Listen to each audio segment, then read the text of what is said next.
Breakfast কিংবা ডিনারে এই রেসিপিটি যদি একবার বানিয়ে দেন না, তাহলে পরিবারের সকলে কিন্তু এই রেসিপিটি ছাড়া অন্য কোনো রেসিপি আর খেতেই চাইবে না। আর এটা বানানোটা এতটাই সহজ যে একবার দেখলে আপনি অনায়াসে এটা বানিয়ে ফেলতে পারবেন। আর টেস্ট কিন্তু বললাম তো মুখে লেগে থাকবে।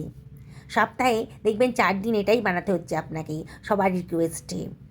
আমি একটা মিক্সার গ্রাইন্ডারের ভেতরে একটা ডিম ফাটিয়ে নিয়ে নিলাম, আর এর ভেতরে দিয়ে দিলাম 2খানা সেদ্ধ আলু, গ্রাইন্ড করে নিলাম, সরিয়ে রাখলাম।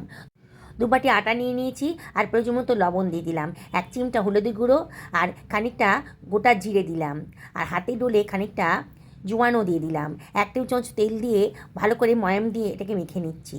এর ভিতরে দিয়ে দিলাম 1খানা পেঁয়াজ কুচোনো, আর খানিকটা আদা কুচোনো, খানিকটা কাঁচা লঙ্কা কুচি, খানিকটা রসুনের কোয়া কুচি করে রেখেছিলাম দিয়ে দিলাম, খানিকটা ধনেপাতাও দিয়ে দিলাম। দিয়ে সব কিছু ভালো করে মিশিয়ে নিচ্ছি। এবারে এর ভেতরে দিয়ে দিচ্ছি আলু সেদ্ধ আর ডিমের পেস্টটা। জল দেবো না, প্রথমে জল ছাড়াই ভালো করে এটা মাখিয়ে নেব।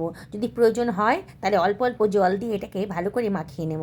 আমার একটু জলের প্রয়োজন হচ্ছে, তাই মিক্সার গ্রাইন্ডারটা ধুয়ে অল্প অল্প জল আমি এর ভেতর দিয়ে একটা ডো মতো বানিয়ে নিলাম। এবার এর ভেতর দিয়ে দিচ্ছি 1 টেবিল চামচ সাদা তেল, দিয়ে ডোয়ের গায়ে খুব ভালো করে এটাকে মাখিয়ে নিলাম। নিয়ে এটাকে রেস্টে রেখে দেবো 10 থেকে 15 মিনিট। 10 মিনিট বাদে ডোটা কিন্তু বেশ স্মুথ হয়ে গেছে, একেবারে সেট হয়ে গেছে। এবার এখান থেকে আমি কতগুলো লেচি কেটে নিচ্ছি। লেচিগুলো খুব বেশি বড়ও হবে না, খুব বেশি ছোটও হবে না। নর্মাল যে আমরা রুটির আটার লেচি কাটি তার থেকে সামান্য একটু বড় করে নিচ্ছি। এইভাবে সমস্ত লেচিগুলোই আমি কেটে নিলাম। একটা লেচি নিয়ে আটার মধ্যে কোট করে দিয়ে আমি এটাকে বেলে নেব। আমি আজকে আটা দিয়ে বানাচ্ছি, আপনারা ইচ্ছে করলে ময়দা দিয়েও বানাতে পারেন। আলতো হাতে চাপ দিয়ে গোল করে বেলে নিচ্ছি, সাইডটা হাত দিয়ে দিয়ে ঠিক করে দিচ্ছি।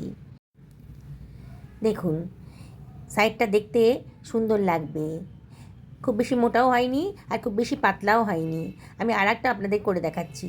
একইভাবে বেলে নেব আর হাত দিয়ে সাইডটা একটু ঠিক করে দেব।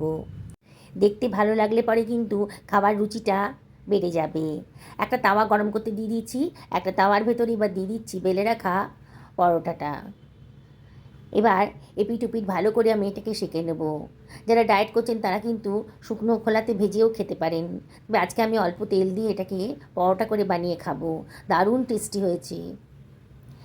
এবার অল্প তেল দিয়ে এটাকে এই পিঠে দিয়ে দিলাম, আবারও ও পিঠটা উল্টে দিয়ে আবারও সামান্য একটু তেল দিয়ে দিচ্ছি। একটা পরোটা ভাজতে আমার 1 টেবিল চামচেরও কম তেল লেগেছে। দেখুন উল্টে পাল্টে ভালো করে ভেজে নিতে হবে। দেখুন কত সুন্দরভাবে পরোটাটা রেডি হয়ে গেল। আমি আর একটা পরোটাও আপনাদেরকে ভেজে দেখাচ্ছি। দেখছেন তো বানানোটা কতটাই সোজা। একবার যদি এই ব্রেকফাস্টটা আপনি বাড়িতে বানান না, গ্যারেন্টি দিয়ে বলতে পারি পরিবারের সকলে কিন্তু এই ব্রেকফাস্ট ছাড়া আর অন্য কিছুই খেতে চাইবে না, এতটাই টেস্টি হয়েছে। বানানোটা কতটাই সোজা, আর অল্প তেলের ভেতরেই কিন্তু এই রেসিপিটা রেডি হয়ে গেল। খুবই স্বাস্থ্যকরভাবে বানানো হয়েছে। আর এটা খাওয়ার জন্য কোনো তরকারির প্রয়োজন হয় না, একটু সস কিংবা রায়তা দিয়েই কিন্তু এই পরোটাগুলো খাওয়া হয়ে যাবে। বাচ্চাদের স্কুলের টিফিনে, হাজব্যান্ডের লাঞ্চ বক্সে কিংবা ডিনারেও কিন্তু এই রেসিপিটা আপনারা বানিয়ে ফেলতে পারেন।